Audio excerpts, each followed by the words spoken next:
The Inflation Reduction Act, recently passed by US Congress and signed into law by President Biden, has the potential to create a paradigm shift in US emissions reduction, with its policies having the capacity to deliver approximately 80% of the circa 50% reduction in emissions that the US government is seeking to achieve by 2030 against 2005 levels.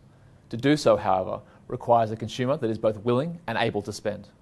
The reason this is the case is that much of the reduction in emissions under the Act comes from consumers adopting new, efficient technology in their daily lives.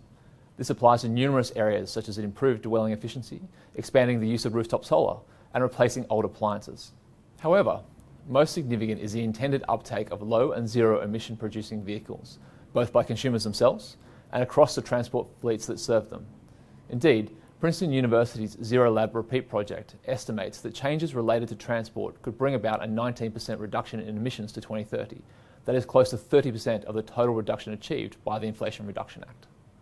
At $7,500, the Clean Car Tax Credit is certainly a material incentive for consumers to transition to a new vehicle, particularly given the generous income limits and the ability to claim at the time of sale. The removal of the 200,000 vehicle cap per producer should also incentivise car manufacturers to scale up in anticipation of rapid growth in demand. Yet the conditions imposed by authorities could materially crimp demand. The Act's price limits for all vehicle types are below the current market price for many models, requiring cheaper models to be developed, produced and sold for the credit to be effective. Of greater concern though, for consumers to receive the credit, the vehicles need to be built in the US and, from 2023 to 2027, have a 40% share, rising to 80%, of battery minerals sourced domestically or from countries with which the US has a free trade agreement. These requirements create a real risk of a consumer vehicle mismatch, both with respect to price and vehicle specification. For at least the next few years, there is also a broader impediment to transition: the financial health of the US consumer.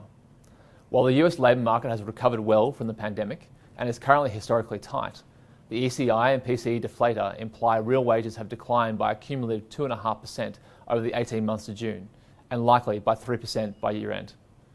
With inflation expected to only return slowly to target, the recovery in real incomes will be long and slow.